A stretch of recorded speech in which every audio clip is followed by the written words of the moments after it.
Ever catch yourself saying, I can't afford that? Even for like a latte when you know you probably could swing it. Yeah.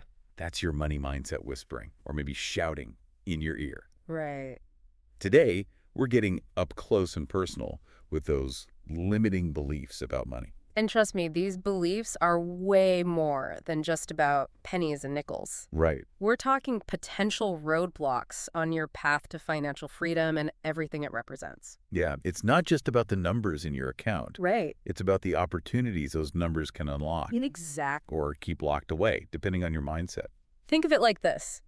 If your mind is a garden, limiting beliefs are the weeds choking out your financial flowers. Whoa. Today, we're grabbing our gardening gloves and we'll unearth those pesky beliefs. Okay. Many of which have been quietly taking root since childhood, actually. Childhood, wow, that feels deep. It is, it is. Consider those common phrases like, money doesn't grow on trees. Right. Or, rich people are greedy. We hear them so young, they become part of our subconscious programming. It's true. I remember my mom saying, we have to be careful with money, even though objectively I think we were fine. Right. It made me anxious about spending even as a kid, like even with an allowance. And that's the thing about limiting beliefs. They're often formed unintentionally based on our early experiences and the messages we absorbed, rather than any objective truth. So it's not our fault, but it is our responsibility to deal with them, Yeah. right? Okay, so how do we even begin to identify these sneaky beliefs? Well, They're often so deeply ingrained, we don't even realize that they're there. journaling is a fantastic tool for this. Just start writing about your feelings about money. Don't censor yourself, just let it flow. Do you feel stressed when you think about your finances? Do you get a thrill from spending? Or feel guilty afterward? This will give you valuable insight into your subconscious beliefs. Okay, so I'm journaling. I'm noticing these patterns like, I'll never be able to afford a house, or I'm not good with numbers. What's the next step? That's where the real transformation begins. Okay. Now that you're aware of these beliefs, you can start to challenge them. Ask yourself, is this really true? Take that house example. Are you truly destined to rent forever? Or is that the fear talking? I see what you mean, yeah. It's easy to mistake those limiting beliefs for facts, when really they're just thoughts we've repeated so often they feel true. Exactly. Right. And once you start questioning those beliefs, you can begin replacing them with more empowering ones. Okay, so we've unearthed some of those limiting beliefs. Right. Now, how do we replace those weeds with, Right. I don't know, money trees? I like where your head's at. Right. While we can't guarantee a grove of money trees, Okay. we can replant with something just as powerful. Okay. Positive affirmations. Affirmations, right? Yes. But they can feel kind of cheesy, like something you'd see on a motivational poster. I hear you, but don't underestimate their power. Okay. Remember, our brains are wired to believe what we tell them repeatedly. If you're constantly saying, I'm bad with money, your brain's going to take that as a command. Okay, that makes sense. Right. So instead of, I'm bad with money, I could try. I am capable of making smart financial decisions. Exactly. You're reframing the narrative. Okay. And here's where it gets even more interesting. Visualization. Okay, visualization. Yes. Isn't that just daydreaming? It's daydreaming with a purpose. Okay. Close your eyes and imagine yourself living your ideal financial life. Okay. What does it look and feel like? Okay, I'm picturing myself strolling through a farmer's market, buying fresh flowers without checking the price tag. Yes. It feels abundant, Yes. carefree. And that feeling you're experiencing, Yeah. that's key. Okay. You're aligning your energy with your desired outcome. Whoa, okay, I'm feeling this. Yeah. So we've got journaling, affirmations, visualization. Right. What else? Let's add another powerful tool, gratitude. Gratitude, I love it. Yes. But how does being thankful for what I already have help me get to where I want to be financially?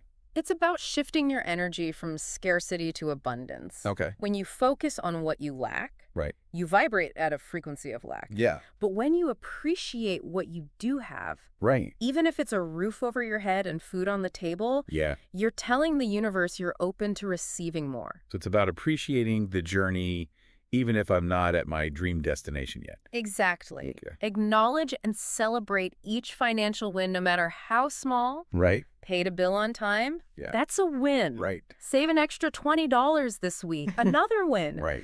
These small victories build momentum and shift your energy towards greater abundance. I love that. Good. Okay, so I'm feeling more abundant already, Okay, but something tells me we're not just supposed to sit around and visualize our way to wealth, right? you got it. Okay. Positive thinking is powerful, Right. but it's only part of the equation. We also need to take action, but Hmm. not just any action, Okay. inspired action. Inspired action that has a nice ring to it. It does. What's the difference between that and, just regular old action? Think of it this way. Okay. Regular action is driven by shoulds. Okay. Inspired action is fueled by your deepest desires and aligned with your newly empowered money mindset.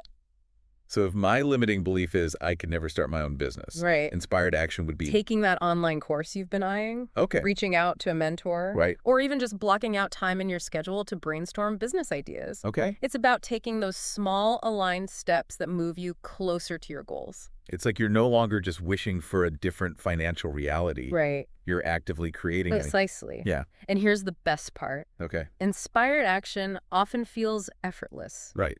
even exciting, because you're aligned with your true purpose. This is resonating so much. Good. It's like we're not just talking about managing money. Right. We're talking about designing a life we love. Exactly. And money is simply a tool to help us get there. Absolutely. Okay. Now, are you ready to dive even deeper into this world of abundance? Oh. Because I want to talk about the energy of money. Okay, you had me at energy of money. This is about to get interesting. Yes, it is. All right, so we're back, and I have to say, I'm really intrigued by this whole energy of money concept. It's pretty amazing. Yeah. Once you start tapping into it, it can really change things financially. We've talked about beliefs, we've talked about actions, Right.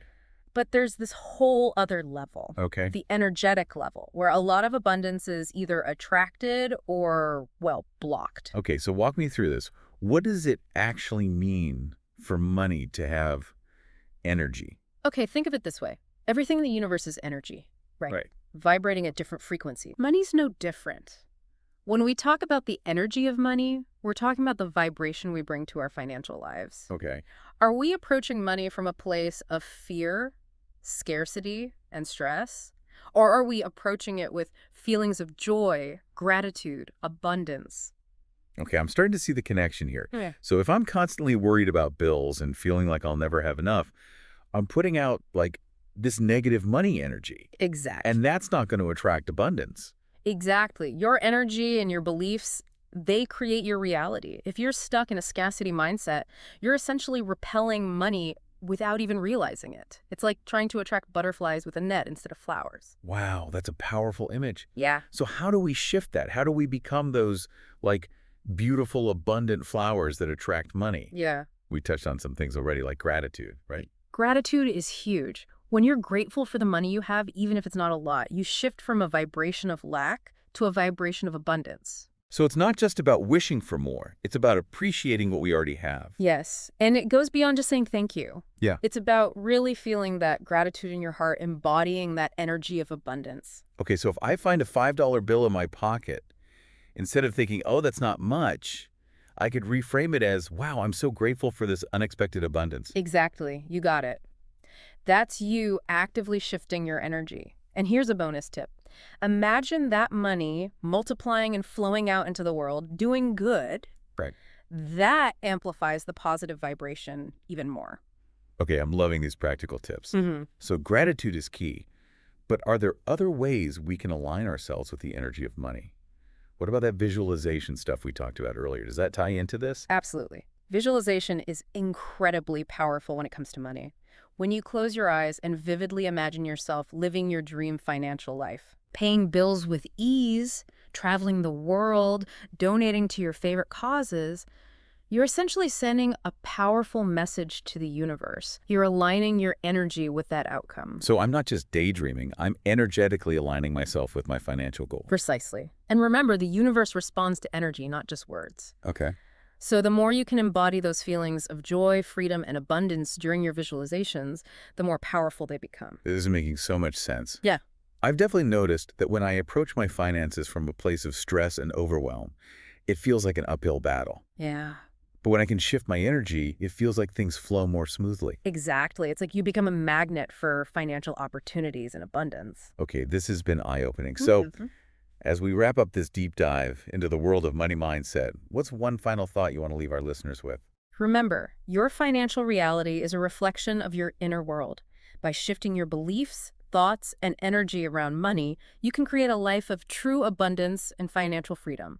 It's not about chasing money, it's about becoming a magnet for it by aligning with its energy. Beautifully said. It's been such a pleasure exploring this with you. And to our listeners, we hope this deep dive empowers you to transform your relationship with money from the inside out. Until next time, keep believing in your power to create a life of abundance.